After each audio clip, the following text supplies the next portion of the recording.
Hello, boys and girls, ladies and gentlemen. It is the 22nd of August. God, like 9 days of summer left. That sucks. It's nice 70 degrees, something 72, so it's feeling rain this morning. There's another heat wave coming toward the end of toward the weekend, beginning next week. So the temperature should get up to around 85. 87 degrees, somewhere around there. Walking the doggy one more time. Dog walks while we can. So another till the snow comes. That'll be another 2.5 months, 3 months, hopefully like later.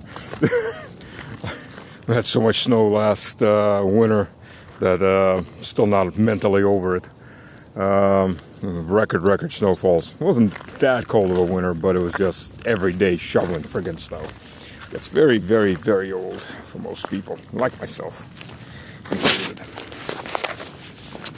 So, what are we going to talk about today? We are going to talk about several things today. So, let's begin with Kursk. And what we see in Kursk is a doubling down from both sides. The Ukrainians seem to be shoving everything they can to start the second wave. First wave is pretty much bogged down. Their attempts at lightning strikes are going usually straight into an ambush and lots of dead Yukis, which is to be expected once the line stabilizes. And they can't push their way, they can't find a way to push through anywhere because they don't have the strength anymore. They've lost a lot of men.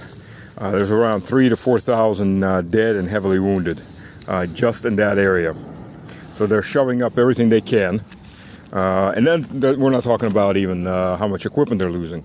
By their own admission, they're losing around 200 vehicles per day. It's probably around 250 maybe per day. That's all different kinds of vehicles, but you know, you can have all the tanks in the world, but if you don't have fuel and you don't have rounds for those tanks, they're just a target, just an artillery target, waiting for their death ride. Not even a ride, it's just a big boom. So that's the situation there.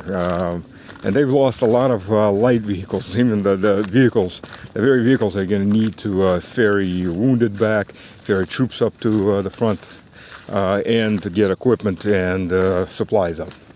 I have lost a lot of that. So you Americans better open up your pockets a hell of a lot more. You don't need Social Security. You don't need anything. Your owners know what you need, and you need to just shut the hell up and do as you're told, like good slaves and bitches. And you Europeans, you're not even bitches. You're the pond scum that feeds the parasitical class. That's all you're good for, so you better start lining up. And since the draft's coming back to Germany and has come back to Poland and a bunch of other countries, well, you better start doing your part and getting ready to die, because your owners demand it of you. And as good Euros, well, actually, we own a fourth of Europe. We always have. So as good EUers, good unionists, your job is to do as your owners tell you to do. Just like the Americans do as their owners tell them to do. And Camilla is coming to bring you chapter and verse right out of Marx Das Kapital. So all of you are going to get educated.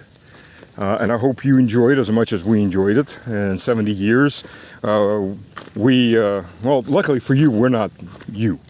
Because in 70 years, if there's anything left of you, we're not going to come and just steal you blind like you did to us in the 90s. But we'll spark a few revolutions here and there for you. So you can have the fun of, same thing that was done with the Soviet Union. We will return that favor in spades. So Ukraine is they're doubling down. They're shoving everything they can, which means the Donbass offensive is expanding. Just so you understand, they are about 35, maybe 40 kilometers in deep and about as wide. They're trying to cut off another chunk in the southwest by cutting off river transfer. They may actually get it. It's pretty lightly defended. When they're talking about 94 villages or settlements, the key word here is settlement, because half of those settlements are literally crossroads. Some of them have 3-4 houses, and they're counting that as one of their victories. And they're not holding them, they're just driving through most of them. They don't have the troops to hold it. So they're concentrating their troops in Sumy region for push 2, which of course means that they're pulling everybody and everything away from what they have on the Donbass. Can't feed 2. They made a big hoopla that they were trying to attack Zaporozhye plant. Not much has come out of that, because they still have to actually get across a water barrier. It's not as big of a water barrier as it was before, but you have to get across and then get across the mud flats that were created when the dam was blown. So it's still there. I mean, they don't have a choice. They still have to get across that to get up to fortified positions where the Russian army is waiting for them, and instantly within the artillery range. Now, all these Zelensky fanboys, and half of these, if not 2/3 of these guys that do the videos, they're all trying to live up on the hype. Lately, Military Summary, that's one of the channels. I watched to get a couple of opinions, and that and a couple others. It's gone really over the deep end. Oh my God, oh my God, oh, the Ukrainians are everywhere, they're the unstoppable Mongol horde, or some other crap like that. I mean, just panic. You can't tell whether it's panic mode or just pure silly hype. And plenty of people I know that watch that and they're all in panic. Oh my God, it's all over. Yeah, okay. And the American Zelensky fanboys, oh, now we can march on Moscow. Okay, so Ukraine has bogged itself down, throwing in about 4 or 5 brigades in that one area to get about in depth around 40 kilometers. That's 24 miles for you standard folks that horseflies. For you standard folks that can't convert kilometers into miles. It's about 24 miles. Yeah, there's only another 1,100 kilometers to get to Moscow. Just to put that into perspective. Yeah, okay. If you're so good set on Moscow, better go join up right now. Zelensky needs you. He needs to use you. That there are Americans there being butchered. Yeah, okay, yes, and Brits are being butchered too, and they all get butchered. They're either mercs, or a lot of them are actually just NATO instructors. So they're NATO troops. And no, a lot of them are not being taken prisoner. A controlled shot to the head usually takes care of those issues. And the Ukrainians don't evacuate those bodies either, because the Ukrainians consider them scum just as much, and they'll just leave them out to rot and let the pigs and the feral dogs eat them. Well, at least there'll be some good use of these mercs and NATO bastards that have come across the land. Honestly, I have no idea why, at this point, Vladimir Vladimirovich is still holding back. And the Russian people are very pissed off. Quite literally, the Russian people would like to see most of Europe burn at this point, and with good reason. And a lot of these European companies, first of all, this is over. For all those European companies that think they're just going to come right back into Russia, they need to think twice. Personally, every European country should be giving a bill for compensation for people that died, the civilians, and the infrastructure destroyed by those countries. And their companies should not be allowed anywhere near Russia or any kind of deals in Russia until that compensation plus percent is paid. Interest shall be accrued. And that's what needs to happen. So Europe, and here's the interesting thing. You know, the Europeans, they calm themselves down with this fairy tale that, well, we were just importing oil and gas from Russia. And then we can find some, which they haven't been able to, but that's not that big of a hit. It is. And the contraction in European gas usage has been primarily because they just closed down industry.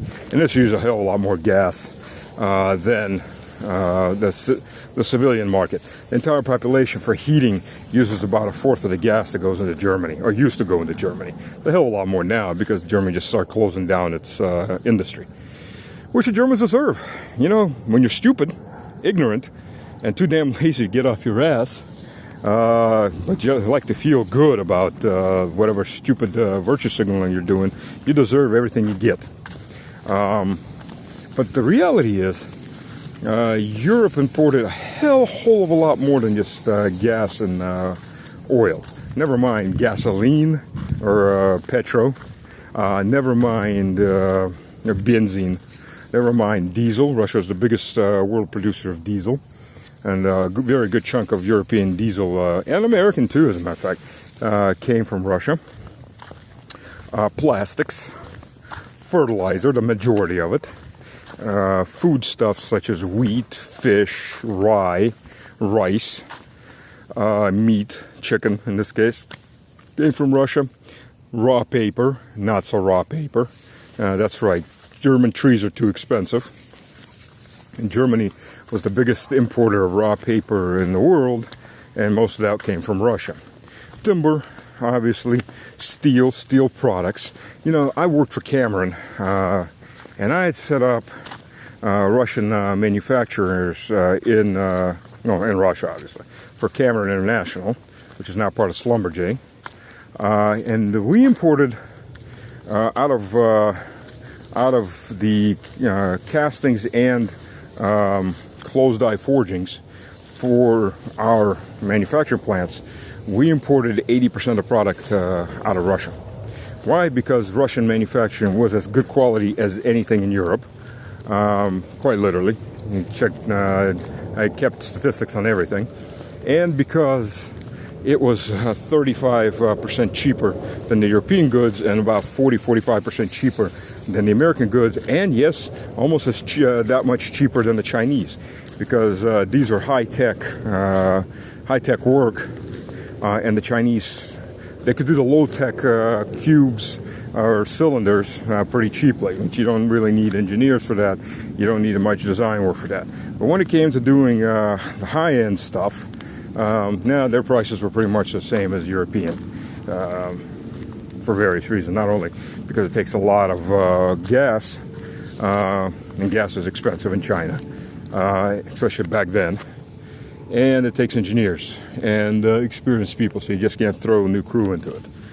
So yeah, we imported very high quality. It was 99.6%, and the best Italian forge. And the Italians, by the way, do better work, steel work, than the Germans, by and far. Oh, yeah, go figure on that one, the Northern Italians. And the Italians are 99.7. It just wasn't worth the extra ultrasound checks on every piece to make up for the difference in quality, that 0.1%. Because the savings were so big, the ultrasound would have nullified the savings and cost more.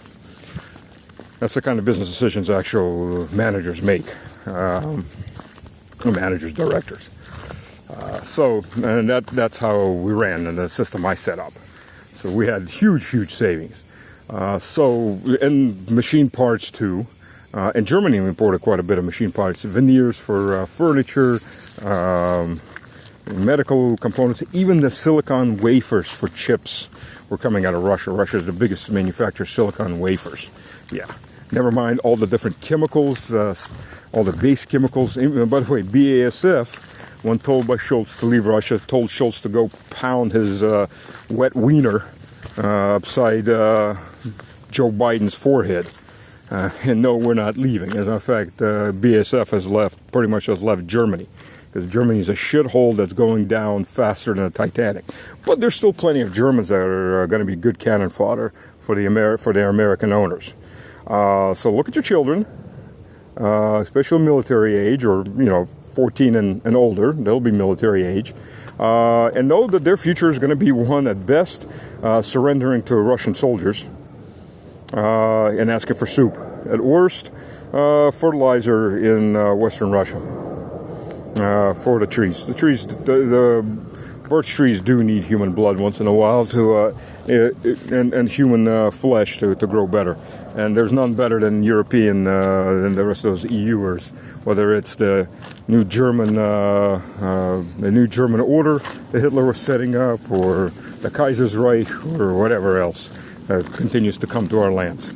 So look at your children and know that they will be used well by your owners in America. and by their Queaslings in Berlin. Well, I mean, I know that's not something most people want to hear, but it's the truth, and you know it's the truth deep down. I mean, if you don't want to admit it, you know that's the truth, and that's exactly where we're heading. You're definitely heading. So you know, anybody that wants to just sit around and think everything will pass by, they get a bomb on their head. That's usually how it happens. By the way, just for shits and giggles, what percentage of the German population were members of the National Socialist Workers' Party, aka the Nazis, when the bombs were falling on their heads? By the way, those bombs were mostly Anglo bombs. Killed 5 out of the 6 million German civilians that were killed in World War II, just for statistical sakes. Because, you know, the Yanks always like to go how humane they were, or some other bullshit like that. Oh, and well, Dresden was an exception. No, Dresden was just the last city bombed. Every city was bombed. Every German city was burnt. Quite a few northern French cities were burned. Even Paris was hit after the Germans left Paris. Because, you know, it's the Anglos. Why not? We're going to go into Japan, what was done by Japan, and I'm not talking nuclear. I'm talking fire terror bombings. I'm slightly going off course here, but you know, that's historical facts that they're not going to teach your kids in school, because you know that goes against your owners. God forbid. So there you go. Germany has been used plenty of times. It will be used again, and probably the last time. And while your boys are dying, don't worry, your immigrants will take care of your women folk. You know, they're not going to go fight and die for you. Because whatever you want to say about those immigrants, they're a hell of a lot smarter than your average German. They would never allow this kind of crap in their own country. If the Germans came to Afghanistan, or they came to any of those Arabic countries or African countries those immigrants are coming from, Pakistan, and try to do the same type of crap that these people are doing, they'd all get dead. Get dead from the first time out. Oh well, that's called having a spine, and a sense of value, like valuing your own women, rather than letting foreigners have nothing in common with you, murder and rape your women. By the way, before I go on, because I constantly forget doing this, it feels like begging, but I mean, it's one of those things you have to do. Please hit the like button if you like what you're hearing. Share. And if you can do some support, I'd happy to take some. It's never been an easy year this year still. So, ever since the pandemic, like it or not, it's still, the Russian economy has recovered quite a bit, but no economy has ever fully recovered, because it's just been one shock or another. And now the monkeypox. Let's remind ourselves the previous monkeypox scare, how that monkeypox got around. Fudge packing. That's right, fudge packing. Well, I mean, really, just, you know, working in a fudge factory and packing fudge. Yeah, that's what I'm talking about. Fudge packing. Yep, that's how that monkeypox got around. If less people were working in fudge factories and packing fudge, you know, and probably maybe even like washing their hands or other body parts after packing fudge, or maybe using proper environmental protections, maybe there would be less monkeypox going around. This time, it's still more or less the same way around, except now it apparently has some air transferability, rather limited. So I guess you have to be really into that fudge to have those droplets get onto you. So less fudge packing, less fudge. But the West loves its fudge. It loves fudge as much as possible. It does lots of things with fudge and fudge packers, and they try to get those fudge packers started young as possible. I mean, child labor. I mean, we're really talking about child labor here for fudge packing, because you know that's just how they like them. They like them young, because those fudge, when they're young, apparently they can do a lot more with fudge than when they're old and crusty.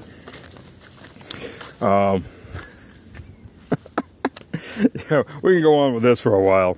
I guess you could probably submit this to Letter Kenny. Not a bad show, actually. The Canadians actually do occasionally something that isn't politically correct, so I'll give them credit on that.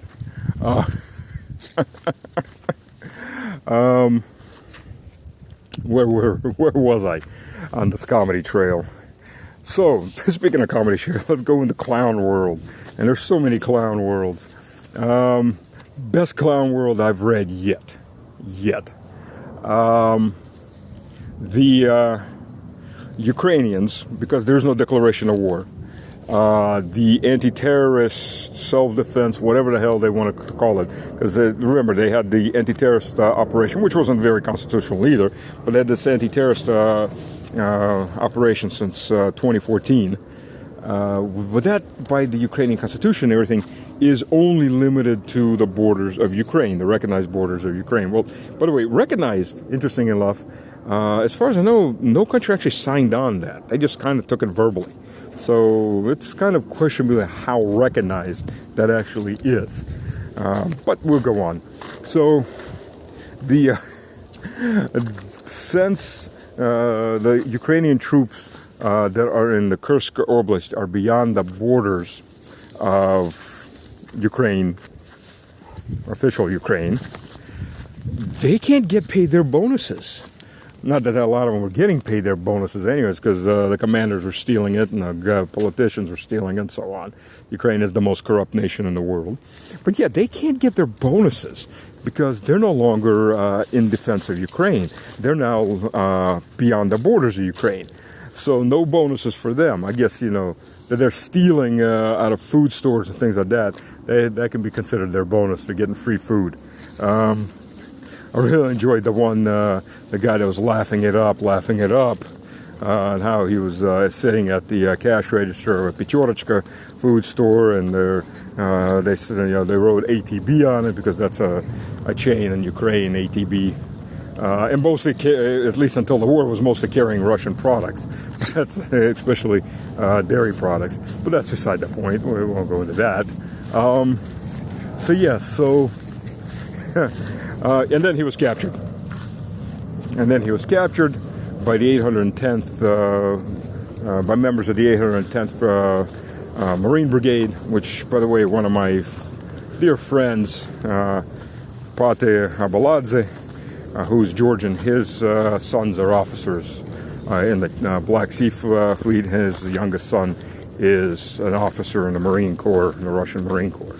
So he's taking part in all those ambushes and wiping out the Ukrainians in the northern portion of the Kursk Oblast.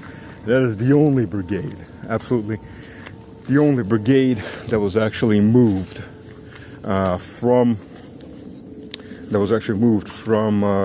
the Donbass. And they just actually arrived. They're reconstituted after fighting in Avdiivka. They were brought into the Donbass area. Again, the Chasiv Yar, they didn't start any operations. They were moved on to Kursk. It was the only Russian brigade that was moved. Everything else is just, all the forces there have just been pulled from the reserves, from the police, and so on. And so, for those Ukrainian morons who are now dying in Kursk and not getting any bonuses, not only that Vladimir said there wasn't going to be any negotiations, but that these people are terrorists, and this is now inside of Kursk, an anti-terrorist operation. So they're all going to get dead. And no bonuses. And their families won't get any bonuses. Not they were gotten anyways, because, that's Ukraine. That's Ukraine, that's the fudge packers for Light and the Loafer's Grammy. Because Light and the Loafer's Grammy, he loves his Ukrainian fudge packers.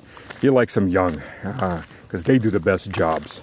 And the money that he's getting from certain lobbies, that allows him to buy lots of fudge. I mean, he's got a real sweet tooth. So he can afford a lot of fudge. That Grammy of ours. Well, not of ours, South Carolina's. South Carolina.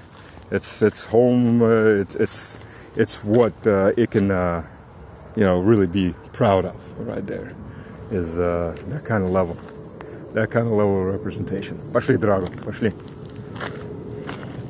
Пошли обратно. So there's that clown world. Again, Vladimir Vladimirovich is much more humane than I am, by and far. I'm a much more bloodthirsty individual, and I'm not going to lie about it. God forbid, but that's one of those things you go to confession for, and we Orthodox do have confession. We don't have confessionals. We do have confession in front of the priest, directly in front of the priest, in the icon of Christ and the cross of Christ. Christ is my King, and I do not fear admitting that. In fact, I'm quite happy to admit that. And I won't turn away from that no matter what. So there's that. Like me and don't like me for it, I don't really give a damn. Doesn't matter. Doesn't do anything for my soul whether you like me for it or you dislike me for it. So anyways, sorry, digressed again. Yeah, ambrosia is everywhere, and I've got allergies to it, and everything is yellow. Ambrosia is blooming, and I'm walking right through a big field of it. I took a pill for it, antihistamine, but this is like antihistamine overload of the histamine system. So I was hoping the rain this morning would knock more of the pollen out of the air. But I mean, the fields are just yellow. If you don't know what ambrosia looks like, go look it up. It's a weed. It's a flowering weed with tiny little yellow flowers, but lots and lots and lots and lots of them on each stem. Anyways. So yeah, apologize for that. So a couple days ago, Ukraine banned the Canonical Orthodox Church. It is the Canonical Orthodox Church of Ukraine, of the Moscow Patriarchy, is a semi-autonomous entity. It represented about 50% of the Ukrainian population, the rest being either the heretical, excommunicated Church of Ukraine that was created by an excommunicated archbishop who failed to get elected as Patriarch of Russia. Instead, he lost to Alexei II, who, by the way, was an ethnic German. So before any of the Kel trap about, it's because he was Ukrainian or some other crap like that, which isn't really a real nationality, it's all Russians anyways. The Patriarch was a ethnic German, the one that won, Alexei II. God rest his soul.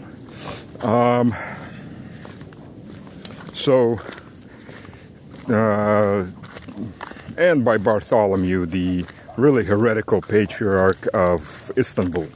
And here's a hard truth for the Greeks, so you can flame me all you want after that. But the Patriarch all of you want to follow, especially in America, Bartholomew. And which is interesting because Greece has its own independent church. It doesn't have a patriarch, it has a metropolitan. Because I don't know why. It's big enough, it should have a patriarchy. But anyways, as an independent church, it has a metropolitan, which is on a level lower than a patriarch. But it is independent. The Patriarch Bartholomew of Istanbul is a former Turkish military officer who swore to kill Greeks whenever the Turkish government told him to kill Greeks. Just let that thing sink in. He's also a globalist. He's also following the papal heresy, which broke the church in two back in 1054. So he's looking basically to break himself off. And since he has so few followers in Turkey itself, which does suppress Christianity quite a bit, he is trying to grab any of these excommunicated groups from around the world. He's doing the same thing in Macedonia. He's doing the same thing in Serbia. He's doing the same thing in a lot of places. Well, sooner or later, he'll do the same thing with the Georgians, since he gets his foot in the door. And the Orthodox Church of Romania has also set up a church branch for Romanian Orthodox Christians in Ukraine, which actually is all illegal because there are canonical borders for each patriarchy. and it doesn't matter what group lives under it, and if they practice more traditional Greek version versus Romanian version of Orthodoxy, which is still the same religion, just has some traditions that are a little different, like how you set your icons, you set your candles, things like that. They're all topical.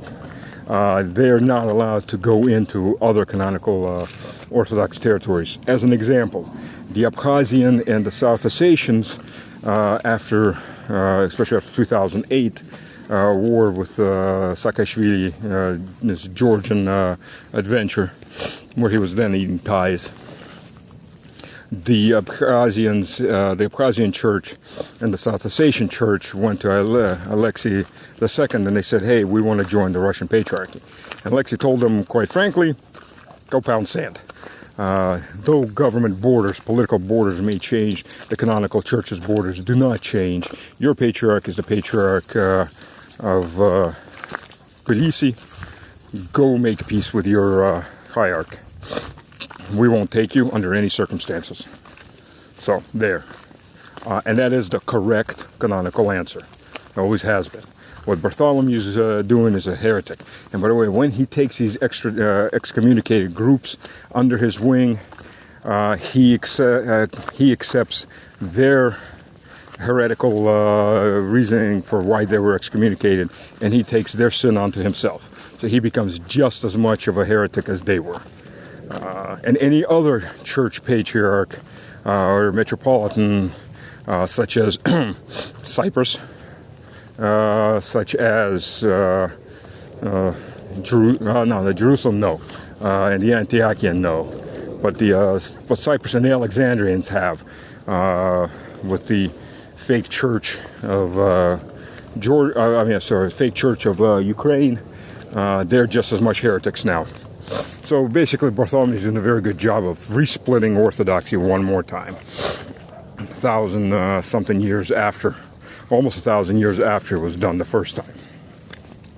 And just to show what those Ukrainians are, since they're not getting their bonuses on eBay and other places, there have been a lot of icons for sale that they've been stealing out of people's homes, and they've been stealing out of churches that they've been destroying. Oh, so let's get back to the Rada.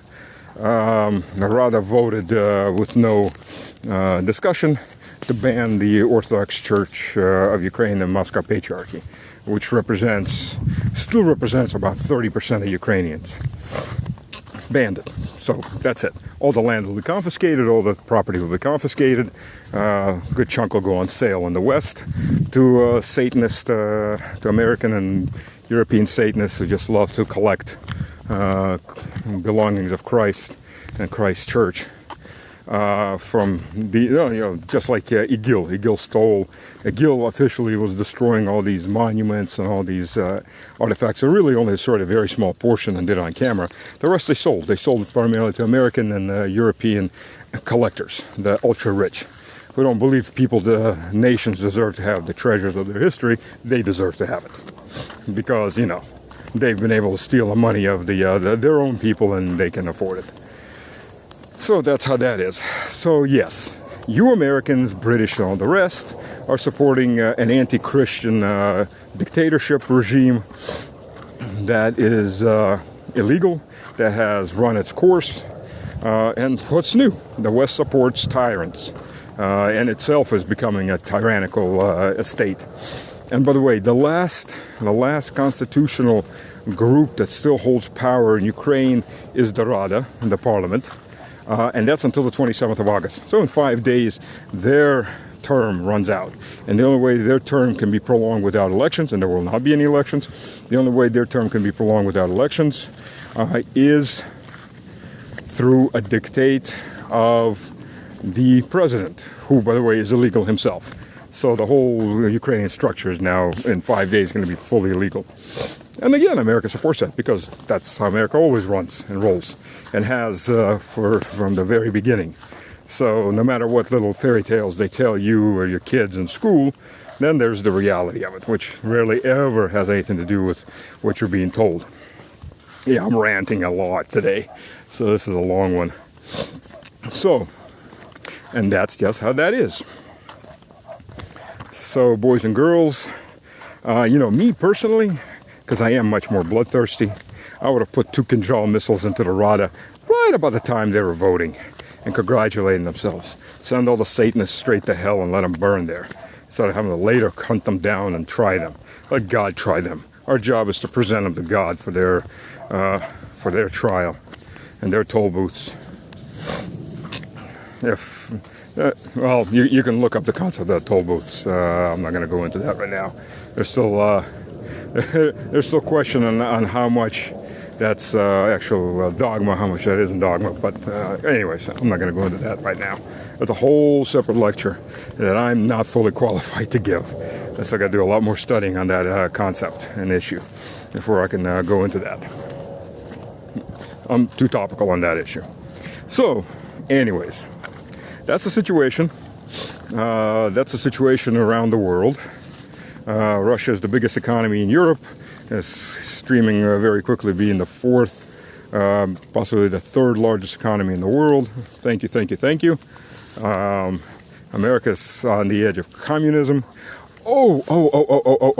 And the good news, there's good and bad news in this. The good news is Vladimir Vladimirovich signed a decree that will allow traditional Christian families, especially many children families, big families, to move to Russia and get temporary residency without the same issues that normally would be, where you're either got to get a work visa first, prove that you're a carrier of the Russian language, in other words, be fluent, not like school fluent, but actually fluent in Russian, be able to watch a television program and answer questions after a 30-minute program. Or have a relative, close relative, like a child or a spouse or a parent who's a Russian citizen and living in Russia, or other these issues. So they basically become asylum seekers, refugee status. And then they can file in for permanent Russian residency. They will have to take for the permanent Russian residency that has no end of time for, no cancellation date. You do have to pass a Russian exam, but that's later on. So they're able to move and set up. And for those families that want to do that, especially farming families, right now they get big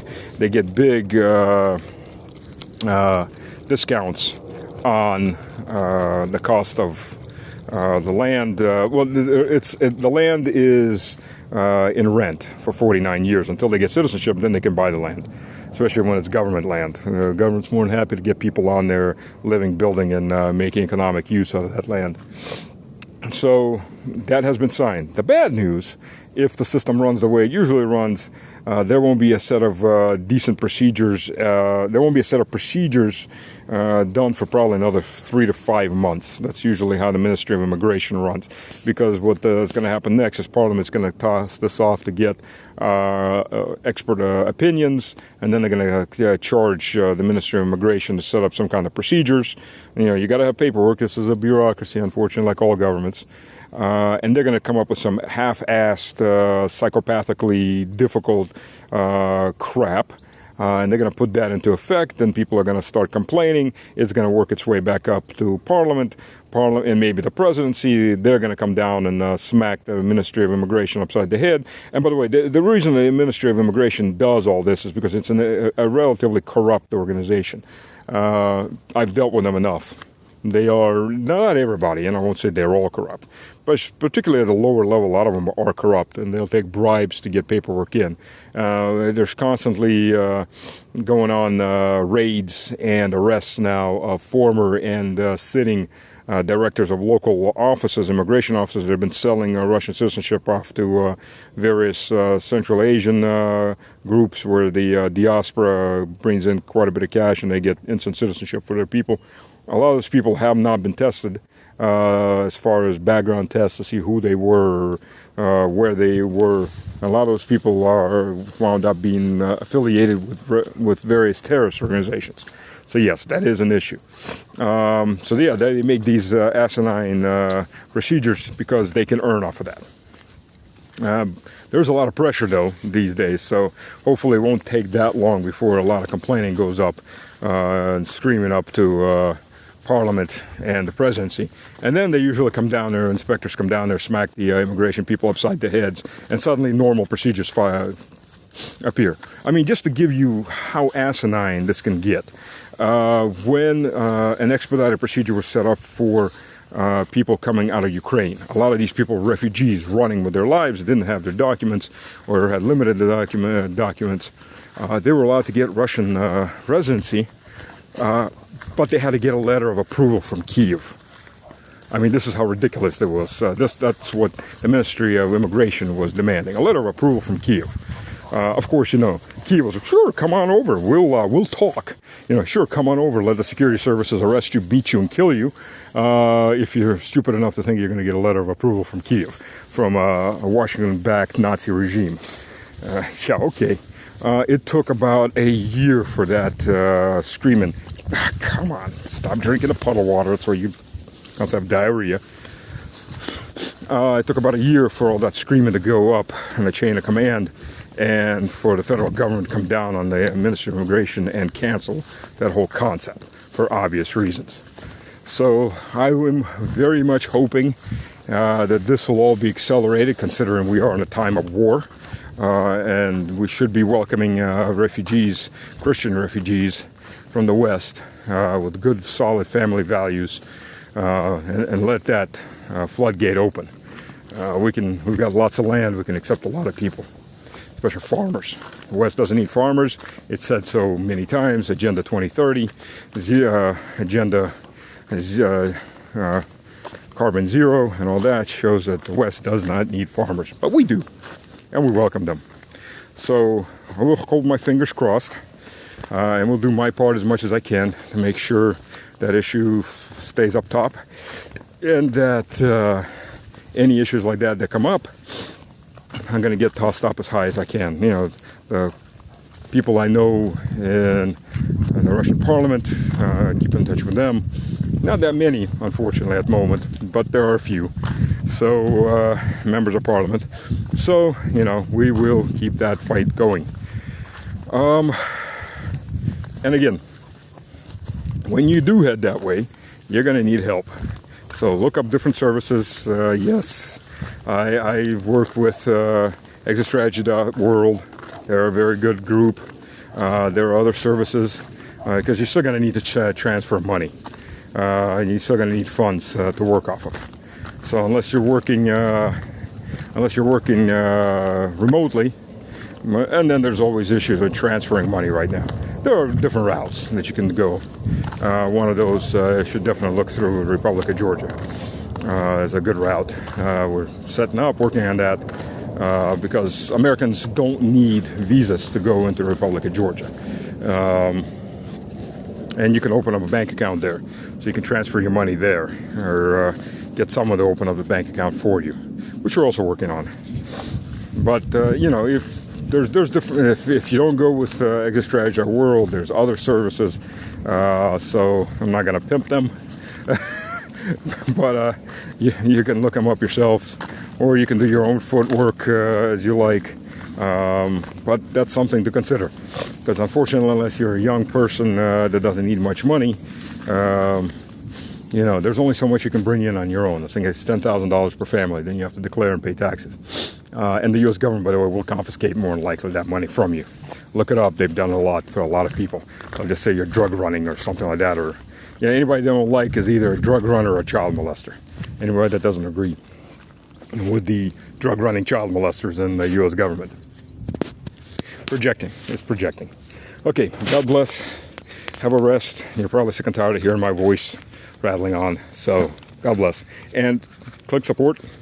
Sign up, click support, you know, thumbs up. And if you can drop something on the support side, I will be very grateful. Cheers.